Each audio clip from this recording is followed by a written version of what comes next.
Hello friends, welcome to my channel. In today's session, I am going to explain you chapter number 9, Reproduction in Animals of Science, Standard 8. So basically, we are going to discuss about the importance of the reproduction and how reproduction takes place in the animals. So let's start. First one, we should know what is reproduction and why it is important. Reproduction is very important as it ensures the continuation of the similar kinds of individuals generation after generation.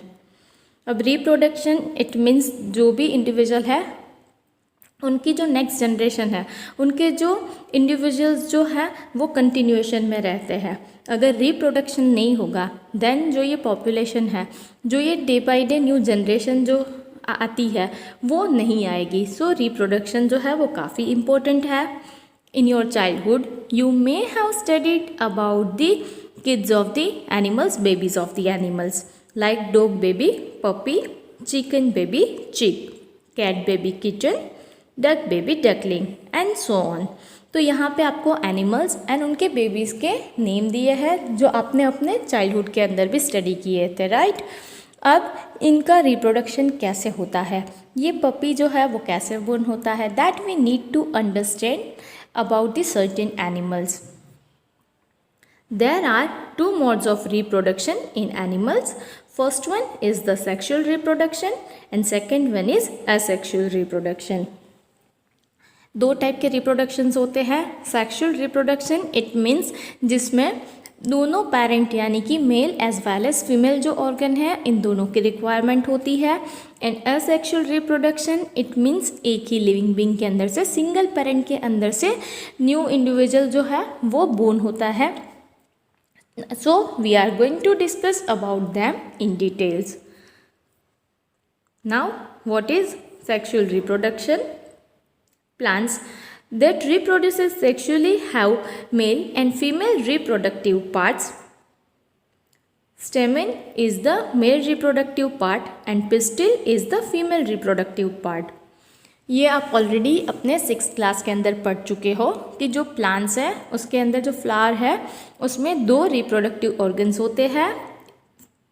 इसमें से जो stamen है that is the male reproductive part and pistil जो है this is the diagram of the pistil which is the female reproductive part. अब इसके अंदर male as well as female दोनों रिप्रोडक्टिव पार्ट की रिक्वायरमेंट होती है for the reproduction. That's why this kind of the reproduction is known as sexual reproduction. In animals also males and females have different reproductive parts और organs. जैसे यहाँ पे भी male and female reproductive organs जो है वो different है. Similarly animals जिसके अंदर सेक्सुअल रिप्रोडक्शन होता है उसमें भी male as well as female के रिप्रोडक्टिव ऑर्गन्स जो है वो डिफरेंट होते हैं. The reproductive parts in animals produces gametes that fuses to formate a zygote which develops into a new individual. अब एनिमल्स के अंदर जो रिप्रोडक्टिव पार्ट्स है उसमें से गेमेट्स प्रोड्यूस होते हैं और ये दोनों एक दूसरे के अंदर फ्यूज़ होते हैं एंड एक न्यू फॉर्मेशन होता है जिसको हम जाइगोट बोलते हैं. और ये जाइगोट जो है उसमें से ही फिर न्यू इंडिविजुअल जो है वो डेवलप होता है, न्यू बेबी जो है वो डेवलप होता है. Now we need to understand about the male reproductive organs. This type of reproduction being from the fusion of male and female gametes is called sexual reproduction. अब male and female इन दोनों के reproductive organs के अंदर से जो भी eggs है उसका फ्यूजन होता है. दैट्स वाई उसको हम सेक्सुअल रिप्रोडक्शन बोलते हैं. The male reproductive organs include a pair of testis, 2 sperm ducts and a penis. अब जो मेल के अंदर ह्यूमन बींग्स में मेल के जो रिप्रोडक्टिव ऑर्गन्स है उसमें कौन कौन से पार्ट्स इंक्लूड होते हैं? Sperm, penis and testis. The testis produces the male gametes called sperms. Testis जो है वो स्पर्म्स प्रोड्यूस करते हैं and at a time millions of sperms जो है वो प्रोड्यूस होते हैं। This is the diagram of the sperm. Though sperms are very small in size, each has a head, a middle piece and a tail. Sperm जो है ना वो काफ़ी छोटे होते हैं, it is in microscopic size, still उसके अंदर head, middle piece and tail ऐसे डिफरेंट पार्ट्स होते हैं। Each sperm is a single cell with all the usual cell components. आप चैप्टर नंबर 8 के अंदर सेल के कंपोनेंट्स जो है वो ऑलरेडी स्टडी कर चुके हो, राइट। तो जो स्पर्म है वो भी एक सिंगल सेल है और इसके अंदर भी न्यूक्लियस, साइटोप्लाज्मा ऐसे जो सेल के कंपोनेंट्स है वो स्पर्म के अंदर भी होते हैं। Next one is female reproductive organs. The female reproductive organs are a pair of ovaries, oviduct, which is also known as fallopian tubes and the uterus। अब फीमेल रिप्रोडक्टिव ऑर्गन्स में क्या क्या इंक्लूड होता है, तो उसके अंदर ओवरी, ओविडक्ट एंड यूट्रस जो है वो इंक्लूड होता है। एंड जो ये ओविडक्ट है उसको हम फैलोपियन ट्यूब भी बोलते हैं। Ovary produces female gametes called ओवा, मीन्स एग्स। अब ये ओवरी के अंदर से जो फीमेल गैमेट्स हैं वो ओवरी प्रोड्यूस करती है और इसको हम ओवा बोलते हैं। It is also known as egg, और उसका जो सिंगुलर है दैट इज़ ओवम। ये पूरा एक ओवम का डायग्राम है जिसमें बीच में एक न्यूक्लियस है। Here also we can say that ovum जो है वो भी एक सिंगल सेल्यूलर है, that is also just a cell. In human beings a single matured egg is released into the oviduct by one of the ovaries every month. Here you can see there are 2 ovaries और every month female के अंदर एक single matured egg जो है वो release होता है। Uterus is the part where development of the baby takes place. ये यूट्रस है, उसमें बेबी का डेवलपमेंट जो है वो इनसाइड द फीमेल होता है, ये यूट्रस पार्ट में होता है। Now how fertilisation take place and what is fertilisation. The first step in the process of reproduction is the fusion of a sperm and an ovum. अब fertilisation है, reproduction का सबसे पहला स्टेप क्या होगा, तो मेल के अंदर से जो स्पर्म है एंड फीमेल का जो ओवम है इन दोनों का फ्यूजन होता है। It means they used to get combined. Fusion of the egg and the sperm is called fertilization. अब ये egg and sperm का जो fusion होता है that is known as fertilization. Both are different single cell और इसमें से एक new individual cell जो है वो formation होता है। This is the process of fertilization जिसके अंदर ये एक ovum है और यहाँ पे आप देख सकते हो बहुत सारे स्पर्म्स जो है वो ओवम के कांटेक्ट में आते हैं, but out of all this कोई एक ही स्पर्म ऐसा होगा जो ये ओवम के साथ फ्यूजन होगा जिसका, और ये फर्टिलाइजेशन की प्रोसेस होती है। During fertilisation the nuclei of the sperm and the egg fuse to form a single cell called zygote. अब ये फर्टिलाइजेशन की जब प्रोसेस होगी जिसके अंदर स्पर्म एंड ओवम इन दोनों का फ्यूजन होता है और एक नया सिंगल सेल जो है, सिंगल न्यूक्लियस जो है वो फॉर्म होता है जिसको हम जाइगोट बोलते हैं। दिस इज जाइगोट जहाँ पे दोनों के न्यूक्लियस का फ्यूजिंग हो रहा है। And you have already studied in the chapter of cell that every life begins with a single cell. कोई भी मल्टी सेल्यूलर ऑर्गेनिज्म की लाइफ भी सिंगल सेल से ही स्टार्ट होती है एंड जो ह्यूमन बींग में सिंगल सेल से जो लाइफ स्टार्ट होती है that is zygote. The zygote is the beginning of a new individual. अब ये जो जाइगोट है वो ए न्यू इंडिविजुअल यानी कि जो न्यू बेबी होगा, न्यू जो भी किड होगा उसका ये बिगिनिंग है। The new individual inherited some characteristic from the mother and some from the father. अगर आप किसी को भी ऑब्जर्व करोगे ना तो उसके अंदर कुछ कैरेक्टरिस्टिक ऐसे हैं जो मदर के होते हैं, कुछ कैरेक्टरिस्टिक ऐसे हैं जो फादर के होते हैं।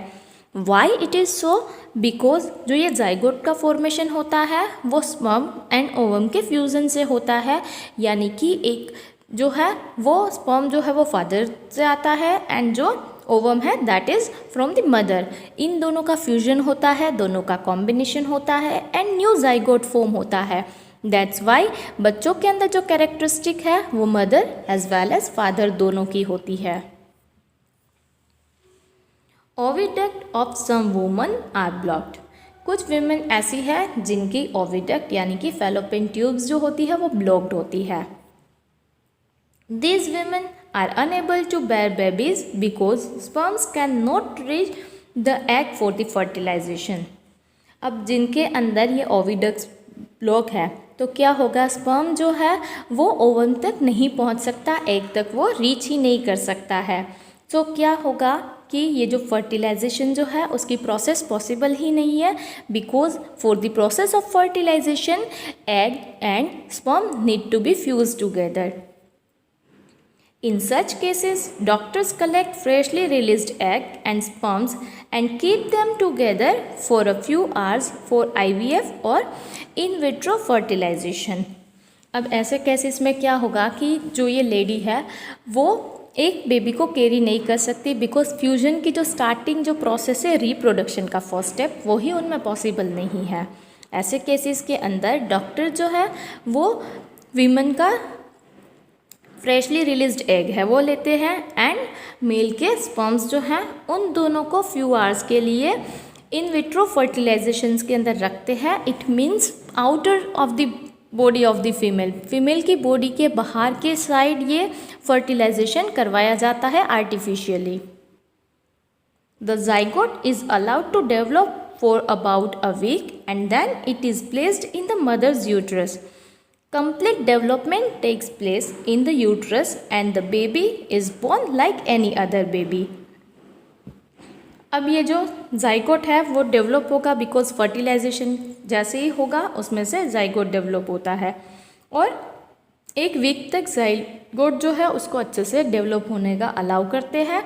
देन जो भी ये जाइगोट डेवलप हुआ है उसको मदर के यूट्रस में रखा जाता है एंड फाइनली जो बेबी का डेवलपमेंट है वो just like the other women's उनमें भी इनसाइड द यूट्रस ही ये पूरा डेवलपमेंट होता है। Babies born through this technique are called test tube babies.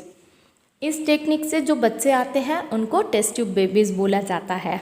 It doesn't mean कि उनका पूरा डेवलपमेंट टेस्ट ट्यूब के अंदर होता है, बट उनका जो फर्टिलाइजेशन का फर्स्ट जो स्टेप है रिप्रोडक्शन का वो सिर्फ आउटर साइड होता है, वो मदर के इंटरनल ऑर्गन्स के अंदर नहीं हो सकता है। दैट्स वाई उनको हम टेस्ट ट्यूब बेबीज बोलते हैं।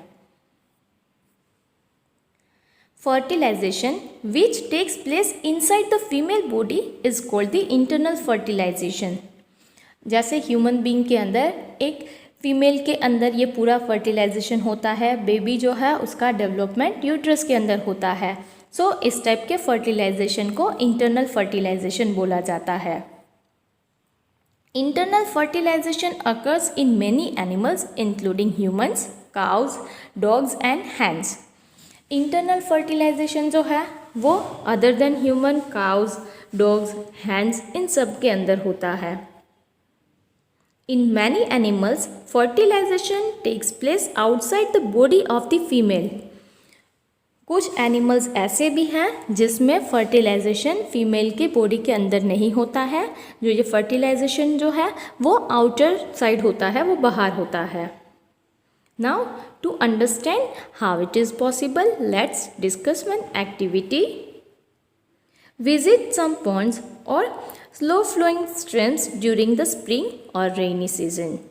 अब आपको पॉन्ड या तो स्लो फ्लोइंग स्ट्रीम है जहाँ पे पानी का बहाव जो है वो बहुत ज़्यादा नहीं है, उसको आपको स्प्रिंग या रेनी सीजन के अंदर विजिट करना है एंड वहाँ पे कुछ ऑब्जर्व करना है।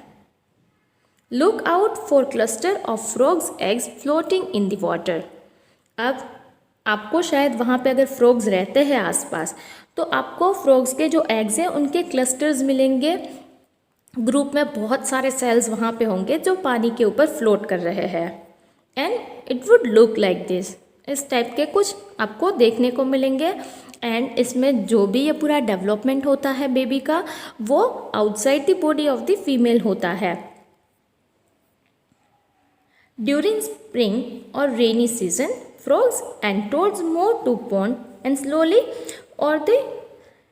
flowing streams। अब स्प्रिंग या तो रेनी सीजन के अंदर फ्रॉग्स एंड टोड्स जो है वो पॉन्ड्स या तो जो कम पानी का बहाव वाला स्ट्रीम है वहाँ पे जाते हैं। When the male and female come together in water, the female lays hundreds of eggs।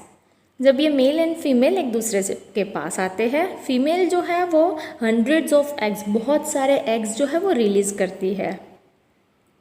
Unlike hen's egg, frog's egg is not covered by a shell and it is comparatively very delicate। अब हैन का अगर आपने egg देखा है तो उसके ऊपर ना एक प्रोटेक्टिव लेयर होता है, एक पूरा शेल होता है। बट फ्रॉग के जो एग्स होते हैं उसमें ऐसा कोई शेल नहीं होता है। दैट्स वाई ये कंपैरेटिवली काफ़ी ज़्यादा डेलिकेट होते हैं।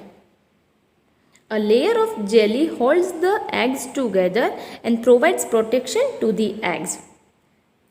अब इनके जो एग्स है ना उसके ऊपर पूरा एक प्रोटेक्टिव लेयर होता है जेली जैसा, जो एक दूसरे को एग्स को नियर बाय होल्ड करके भी रखते हैं एज वेल एज प्रोटेक्शन भी प्रोवाइड करते हैं।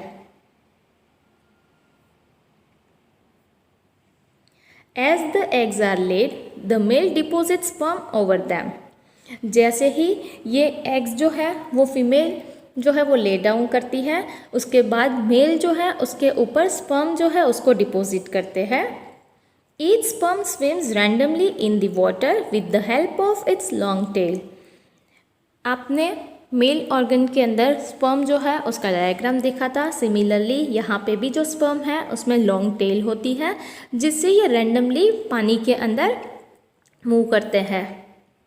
This type of fertilization in which the fusion of male and female gametes take place outside the body of the female is called external fertilization। अब यहाँ पे क्या होगा कि जो भी ये स्पर्म है वो एग्स के साथ एग के पास रीच होंगे और उसमें से कुछ एग्स ऐसे हैं कि जिसके साथ स्पर्म जो है उसका फ्यूजन होगा और उसके अंदर से न्यू जाइगोट का फॉर्मेशन होगा। ये जो पूरी प्रोसेस है वो कहाँ पे हुई? वो पोंड के अंदर हुई, ये फीमेल के इंटरनल ऑर्गन्स में नहीं हुई है। दैट्स वाई इस टाइप के फर्टिलाइजेशन को एक्सटर्नल फर्टिलाइजेशन बोला जाता है। One question may rise in your mind कि यहाँ पे हमने देखा कि हंड्रेड्स ऑफ एग्स जो है वो फीमेल फ्रॉग यानी कि टोड्स जो है वो ले करते हैं, तो इतने सारे फ्रॉग्स क्यों नहीं, मतलब एट ए टाइम फ्यूजन इतने सारे का नहीं होता है बिकॉज बहुत सारे वहाँ पे एक्वेटिक एनिमल्स जो है, इंसेक्ट्स जो है वो पानी के अंदर रहते हैं जो एज ए फूड इनको खा जाते हैं। एंड इवन हर एक के साथ स्पर्म जो है उसका फ्यूजन नहीं होता है। It is very common in aquatic animals such as fish, starfish etcetera. इस टाइप का जो रिप्रोडक्शन है, इस टाइप का फर्टिलाइजेशन जो है वो फिश, स्टारफिश ऐसे कहीं सारे एक्वेटिक एनिमल्स के अंदर होता है। So here we have discussed how fertilisation takes place in humans and how fertilisation takes place in the frog. दोनों में डिफरेंस क्या है? In case of the human beings internal fertilization takes place, while in frogs external fertilization takes place. Now next is development of embryo. First of all we should know what is embryo. Fertilization results in the formation of zygote which begins to develop into an embryo. हमने last session के अंदर discuss किया था कि जब sperm and ovum इन दोनों का fusion होता है देन एक न्यू सिंगुलर सेल आता है which is known as zygote and zygote is further develops. ये फर्दर उसका डेवलपमेंट जो होता है उसके अंदर से एम्ब्रियो जो है वो डेवलप होता है। This is the internal organs of a female reproductive organs, uterus, then embedding embryo is here, ovulation takes place at this place, this one is the zygote and this is an ovary. The zygote divides repeatedly to give rise to a ball of cells. We know that zygote is single cellular. फिर जो single cell है वो further divide होते जाएंगे and multiple cells बनेंगे and it will be in the form of the ball of a cell. The cell then begins to form groups that develops into different tissues and organs of the body. This developing structure is termed as embryo. अब ये जो sales है उसके अंदर से क्या होगा, division होगा. Then we have already discussed about the tissues. Similar sales का जो ग्रुप बनेगा उसको हम टिश्यूज़ बोलते हैं. And cluster of tissues which perform a particular function which is known as organ. तो धीरे धीरे सेल का फर्दर डिवीजन होगा, उसमें से टिश्यूज़ फॉर्म होते हैं, देन टिश्यूज़ के अंदर से ऑर्गन्स फॉर्म होते हैं. तो जो ये पूरा डेवलपिंग स्ट्रक्चर है उसको एम्ब्रियो बोला जाता है. The embryo gets embedded in the wall of the uterus for further development. Now where this embryo gate developed, ये कहाँ पे डेवलप होता है, तो ये यूट्रस वॉल के अंदर डेवलप होता है. It gradually develops the body parts such as hands, legs, hair, eyes, ears, etc. अब धीरे धीरे बॉडी पार्ट्स जो है वो इन्फेंट के डेवलप होना स्टार्ट होते हैं. हैंड्स, लेग्स, ये पूरा जो बॉडी का स्ट्रक्चर है वो फॉर्म होता है. The stage of the embryo in which all the body parts can be identified is called foetus. अब जिस स्टेज के अंदर एम्ब्रियो जो है उसको हम इजीली आइडेंटिफाई कर सकते हैं कि नाउ इट्स अ बेबी, और उसके अंदर सारे बॉडी के जो पार्ट्स है, जो ऑर्गन्स है, वो सारे डेवलप हो चुके हैं, तो उसको हम क्या बोलते हैं, फेटस बोलते हैं. ये यूट्रस के अंदर फेटस आप देख सकते हो. एंड जब ये फेटस मैच्योर हो जाता है, ऑलमोस्ट ह्यूमन बींग्स के अंदर 40th वीक के अंदर जो बेबी है वो मैच्योर होता है एंड देन वो डिलीवर होता है. Next one is fertilisation in hands. You may have observed, जो ह्यूमन बींग्स है ना वो बेबी को बोन होता है उसके अंदर, they give birth to a baby, while hands जो है वो एग्स ले करते हैं, right. Internal fertilisation takes place in hands. Just like the human beings, hands के अंदर भी इंटरनल फर्टिलाइजेशन ही होता है.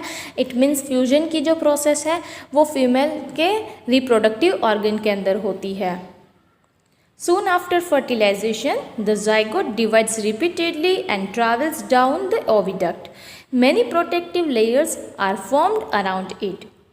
अब फर्टिलाइजेशन जैसे ही होगा देन वी कैन से कि ज़ाइगोट का फॉर्मेशन होता है. देन ज़ाइगोट जो है वो डिवाइड होता है रिपीटेडली ताकि वो नंबर ऑफ सेल्स इंक्रीज हो एंड टिश्यूज़ एंड ऑर्गन्स उसके अंदर से डेवलप होते हैं. जैसे ही उसके वो डिवाइड होता है ना, तो यहाँ पे ये ओविडक्ट के अंदर आ जाता है और यहाँ पे बहुत सारे प्रोटेक्टिव लेयर्स बनते हैं. ह्यूमन बींग्स के अंदर ज़ाइगोट जब डिवाइड होता है तो यूट्रस की वॉल के अंदर पूरा उसका डेवलपमेंट होता है. यहाँ पे ज़ाइगोट जो है वो ओविडक्ट तक आता है. After the hard shell is formed around the developing embryo, the hand finally Lay's the egg. अब एम्ब्रियो जो है उसके अराउंड प्रोटेक्टिव लेयर्स जैसे ही बन जाते हैं which is known as shell, तो उसके बाद हैंड जो है वो एग्स को ले करती है. हियर यू कैन सी, यहाँ पे एग्स जो है वो ले हुए. तो अब एम्ब्रियो का जो फर्दर डेवलपमेंट है, जो फेटस के अंदर जो कन्वर्जन होगा वो फीमेल बॉडी के इंटरनल ऑर्गन्स में नहीं होता, वो यूट्रस में नहीं होता है, वो पूरा एक्सटर्नल प्रोसेस होता है. And here you can see कि ये जो हैंड है ना वो इसके एग्स के ऊपर बैठी है. You would have seen just like this. बहुत सारे बर्ड्स को आपने ऐसे देखा होगा कि जब वो एग्स ले करते हैं तो उनके ऊपर बैठते हैं ताकि उसको सफिशिएंट वार्म मिले और डेवलपमेंट जो है वो प्रॉपर हो. The embryo takes about 3 weeks to develop into a चिक. अब एम्ब्रियो जो है उसको ऑलमोस्ट 3 weeks लगते हैं चिक के फॉर्मेशन में आने में. सो आफ्टर 3 weeks उसके अंदर से धीरे धीरे जो फेटस है वो एग के अंदर डेवलप होगा एंड वो चिक में कन्वर्ट होगा. आफ्टर द चिक is completely developed, it burst open the egg shell. जैसे ही ये चिक कम्प्लीटली डेवलप होता है तो वो एगशेल को बर्स्ट करके बाहर आता है। तो अब इन दोनों में डिफरेंस समझ आ गया कि यहाँ पे क्या है कि जो भी फेटस का डेवलपमेंट हुआ, जो चीक बना एम्ब्रियो के अंदर से, वो एक्सटर्नल एनवायरनमेंट के अंदर होता है, ये फीमेल या रिप्रोडक्टिव ऑर्गन के अंदर नहीं होता। Next one is viviparous and oviparous animals. The animals which give birth to young ones are called viviparous animals. जो एनिमल्स ना यंग वन को बर्थ देते हैं उन सबको विविपेरस एनिमल्स बोला जाता है। These are the examples, tiger, human beings, ये सब विविपेरस एनिमल्स है बिकॉज ये सब एनिमल जो बेबी है उनको बर्थ देते हैं, ये एग्स जो है वो ले नहीं करते हैं। The animals which lay eggs are called oviparous animals. जो एनिमल्स एग्स ले करते हैं उनको हम ओविपोरस एनिमल्स बोलते हैं, जैसे कि लिजर्ड, हैन, ये सब एग्स को ले करते हैं।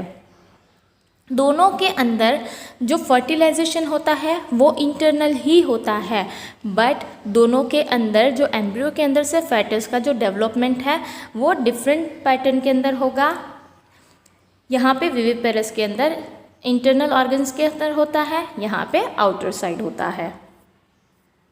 Next one is young ones to the adults. अब यंग वंस जो बेबी बोन होता है उसमें से जो एडल्ट में फॉर्मेशन होता है उसमें क्या वेरिएशन है, उस प्रोसेस को क्या बोला जाता है। The new individuals which are born और hatched from the eggs continue to grow till they become adults. जो भी बेबी बोन होता है या तो एग के अंदर से हैच होते हैं बेबीज़, तो उसका कंटिन्यूस डेवलपमेंट होता है जब तक वो एडल्ट्स ना बने। The features that are present in the adult are not found in some young ones. कुछ एनिमल्स के अंदर क्या है कि जो बेबीज़ के अंदर फीचर्स है वो फीचर्स एडल्ट के कंपैरेटिवली डिफरेंट होते हैं, धीरे धीरे वो फीचर्स डेवलप होते हैं। Tadpoles transform into the adults capable of jumping and swimming. अब टैडपोल जो है वो धीरे धीरे डेवलप होता है, एडल्ट एक फ्रॉग बनता है तो फिर वो जंपिंग एंड स्विमिंग कर पाता है। हियर यू कैन सी कि एडल्ट फ्रॉग ने अगर वो एग्स जो है वो ले करते हैं, फिर उसके अंदर से अर्ली टैडपोल फॉर्म होता है, then let tadpole and then adult frog. Now you can see इसके जो ऑर्गन्स है उसमें जो डिफरेंस है वो आप क्लियरली देख सकते हो। The transformation of the tadpole into an adult frog drastic changes is called metamorphosis. अब ये जो ट्रांसफॉर्मेशन होता है ना कि टैडपोल के अंदर से एडल्ट फ्रॉग बना, उसको मेटामॉर्फोसिस बोला जाता है। लाइक एक ह्यूमन बीइंग जो है वो उनके जब बेबी का बोन होता है ना तब सारे ऑर्गन्स उसमें वेल डेवलप्ड होते हैं। नो डाउट हमारी हाइट इंक्रीज होती है, कुछ हार्मोन्स जो है वो चेंज होते हैं, बट ऑर्गन्स के अंदर उतना ज़्यादा चेंज नहीं होता, वो ड्रास्टिक ट्रांसफॉर्मेशन नहीं होता है। बट अगर आप यहाँ पे टैडपोल एंड फ्रॉग को कंपेयर करो तो एक ड्रास्टिक ट्रांसफॉर्मेशन है जिसको मेटामॉर्फोसिस बोला जाता है। Next is asexual reproduction. अब तक जो हमने स्टडी किया वो सेक्सुअल रिप्रोडक्शन था, जिसके अंदर रिप्रोडक्शन की प्रोसेस के लिए mail as well as female दोनों की रिक्वायरमेंट होती है। Now next is asexual reproduction. To understand the asexual reproduction, you need to do one activity. Get permanent slides of hydra and observe them using hand lens or a microscope. अब आपको एक permanent slide लेनी है hydra की, फिर उनको observe करना है माइक्रोस्कोप या तो हैंड लेंस की हेल्प से, बिकॉज वो आपको नेक्ड आई से विजिबल नहीं होगा। In each hydra there may be one और मोर ब्लजेस। आपको एक या एक से ज़्यादा ब्लजेस जो है वो ऑब्जर्व करने को मिलेंगे। These bulges are developing new individuals and they are called buds. अब ये जो ब्लजेस है ना उसके अंदर से न्यू इंडिविजुअल डेवलप होते हैं और इनको बर्ड्स बोला जाता है। हियर यू कैन सी, ये हाइड्रा के अंदर नीचे के साइड आप देख सकते हो कि एक छोटा सा ब्लज है, फिर वो धीरे धीरे बर्ड के अंदर कन्वर्ट होता है, धीरे धीरे ये बर्ड डेवलप होता है एंड फाइनली यहाँ से ये सेपरेट होके न्यू इंडिविजुअल में फॉर्मेशन होता है। तो यहाँ पे फ्यूजन की प्रोसेस या ऐसा कोई मतलब mail as well as female दोनों रिप्रोडक्टिव ऑर्गन की रिक्वायरमेंट नहीं होती है। This type of reproduction in which only a single parent is involved is called asexual reproduction। अब इस टाइप के रिप्रोडक्शन के अंदर सिर्फ एक ही पेरेंट इन्वॉल्व है, दैट्स वाई उसको एसेक्सुअल रिप्रोडक्शन कहा जाता है। एंड जो ये हाइड्रा के अंदर रिप्रोडक्शन होता है उसको बडिंग रिप्रोडक्शन बोला जाता है। It is a kind of asexual reproduction. Next one is another method of asexual reproduction is observed in the microscopic organism amoeba। अब नेक्स्ट जो एसेक्सुअल रिप्रोडक्शन जो है वो अमीबा के अंदर भी होता है, but it is somewhat different than the hydra. ये हाइड्रा के कंपैरेटिवली डिफरेंट है। We all know very well amoeba is a single cellular organism.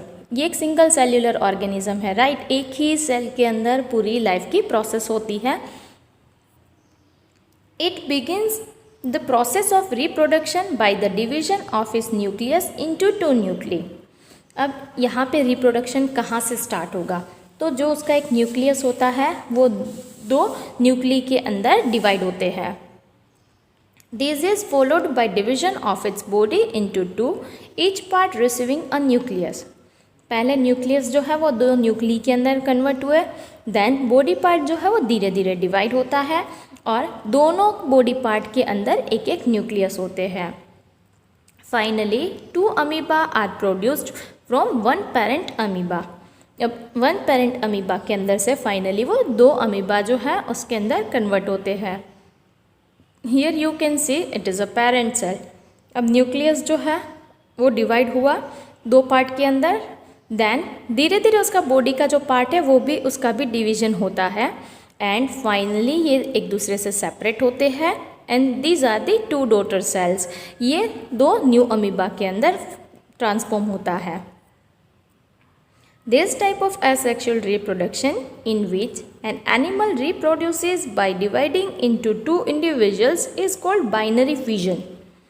अब अमीबा के अंदर क्या हुआ कि एक जो पेरेंट था वो दो के अंदर डिवाइड हो चुका, राइट। दैट्स वाई उसको बाइनरी फिजन बोला जाता है। नेक्स्ट वन इज डोली द क्लोन। अब ये क्लोन शीप जो है उसका फॉर्मेशन कैसे हुआ, उसका इम्पोर्टेंस क्या है, that we need to understand. Cloning is the production of an exact copy of a cell, any other living part or a complete organism। अब क्लोनिंग किसको बोलते हैं? या तो हमें पर्टिकुलर एक सेल की एग्जैक्ट कॉपी चाहिए या तो पर्टिकुलर एक लिविंग पार्ट की, अदरवाइज एक कंप्लीट ऑर्गेनिज्म का हमें कॉपी चाहिए, कुछ उसमें कैरेक्टरिस्टिक में वेरिएशंस चाहिए, which is known as cloning. यहाँ पे पूरे ऑर्गेनिज्म को ही पूरा कॉपी किया गया है, उसका ही एग्जैक्ट कॉपी जो है वो प्रोड्यूस हुआ है, विच इज़ डोली। Cloning of an animal was successfully performed for the first time by Ian Wilmot and his colleagues at the Roslin Institute in Edinburgh, Scotland। अब सबसे पहले क्लोनिंग जो है उसकी प्रोसेस कहाँ पे परफॉर्म की गई? तो वो स्कॉटलैंड के अंदर परफॉर्म की गई एंड इयान विल्मेट एंड उनके जो कलीग्स थे उन्होंने रोजलिन इंस्टीट्यूट के अंदर सबसे पहले क्लोनिंग की प्रोसेस की, जहाँ पे सक्सेस भी मिली। A cell was collected from the mammary gland of a female fin dorsal sheep। अब फीमेल जो ये फिन डोर्सेट शीप जो है उसका एक मेमरी ग्लैंड के अंदर से सेल जो है वो कलेक्ट किया। This one is the diagram of the fin Dorset sheep. Simultaneously an egg was obtained from a Scottish black phase EV.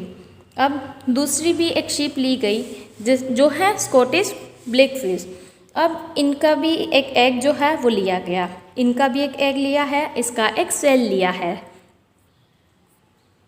Now the nucleus was removed from the egg, then the nucleus of the fin Dorset sheep was inserted into the egg of the Scottish black phase EV. अब इन्होंने क्या किया कि nucleus जो है वो egg के अंदर से रिमूव कर दिया और ये जो डोरसेट शिप का जो ये न्यूक्लियस था वो पूरा स्कॉटिश ब्लैकफिश ईव के अंदर फिक्स किया। पहले स्कॉटिश का जो ये न्यूक्लियस था वो निकाल दिया और वहाँ पे फिन डोरसेट शिप का जो न्यूक्लियस था उनको फिक्स किया गया। Development of this egg followed normally and finally Dolly was born on 5th July 1996 and was the first mammal to be cloned. अब धीरे धीरे उनका डेवलपमेंट जैसे नॉर्मली एग का डेवलपमेंट होता है सिमिलर वैसे ही हुआ एंड फाइनली 5 जुलाई 1996 में डोली जो है उसका बोर्न हुआ एंड ये फर्स्ट मैमल थी कि जिसको क्लोन किया गया था। अब यहाँ पे ये किसके बॉडी के अंदर हुआ है तो न्यूक्लियस जो था वो डोरसेट शिप का था। किस में डाला था? स्कॉटिश ब्लैकफिश ईव के अंदर डाला था, राइट। एंड ये डोली जो है उसका बोर्न हुआ। ये डोली को अगर आप देखोगे तो देख सकते हो कि ये स्कॉटिश ब्लैकफिश ईव के बॉडी के अंदर डेवलप हुई बट स्टिल उसका जो फेस है ना वो ब्लैक नहीं है। स्कॉटिश ब्लैकफिश ईव का जो फेस है वो पूरा ब्लैक था। इसका जो लुक है वो ऑलमोस्ट फिन डोरसेट शिप की तरह था। दो Dolly was given birth by Scottish blackface ewe, it was found to be absolutely identical to the fin Dorset ship from which the nucleus was taken. अब मैंने जैसे आपको बताया कि ये स्कॉटिश ब्लैकफिश ईवी के अंदर डेवलप हुई, स्टिल इसके अंदर जो कैरेक्टरिस्टिक थे ना वो डोरसेट शिप की तरह थे बिकॉज न्यूक्लियस जो था वो डोरसेट शिप का था। इसी तरीके से बहुत सारे ऐसे क्लोन एनिमल्स जो है वो देन वन बाय वन ऐसे डेवलप किए गए एंड डोली जो है उसने बहुत सारे अपनी नेक्स्ट जनरेशन जो है उसका भी रिप्रोडक्शन हुआ नॉर्मली एंड उसने बहुत सारे बेबीज़ को बोर्न दिया एंड उनका जनरेशन जो है वो कंटिन्यूएशन में रहा। Unfortunately, Dolly died on 14 February 2003 due to a certain lung disease. But unfortunately डोली जो है उसकी डेथ 14 Feb 2003 के अंदर हुई बट तब तक काफ़ी सारी जनरेशन्स जो थी वो उनकी आगे बढ़ चुकी थी। जब भी ऐसे क्लोन एनिमल्स जो है उनको बनाया जाता है, ऐसी प्रोसेस की जाती है तो माइट बी पॉसिबल कि कुछ सक्सेसफुल जाते हैं, कुछ एनिमल्स के अंदर बिफोर बोर्न ही उनकी डेथ हो जाती है। इवन कुछ ऐसे भी क्लोन्ड है कि जिनका बोर्न होता है बट वो नॉर्मल नहीं होते हैं, उनके अंदर कुछ डिसेबिलिटीज़ होती है। बट ऐसे क्लोनिंग क्यों की जाती है? बिकॉज कुछ फादर के कैरेक्टरिस्टिक जो है वो बेटर है, एक मदर के कैरेक्टरिस्टिक बेटर है, तो उन दोनों को कंबाइन करने के लिए ये प्रोसेस जो है वो पूरी की जाती है ताकि जो न्यू जनरेशन आएगी वो कम्प्लीटली डिफरेंट होगी जिसमें दोनों के कंबाइंड कैरेक्टरिस्टिक होते हैं। सो जो भी उसके अंदर से प्रोडक्शन होगा, लाइक ये शीप का क्लोनिंग किया गया जिससे वूल जो है उसकी क्वालिटी इम्प्रूव हो सके। सिमिलर वे किसी भी चीज़ में ऐसे क्वालिटी इम्प्रूव करने के लिए क्लोनिंग किया जाता है। We have completed discussion of entire chapter. Thank you. Thank you for watching this video.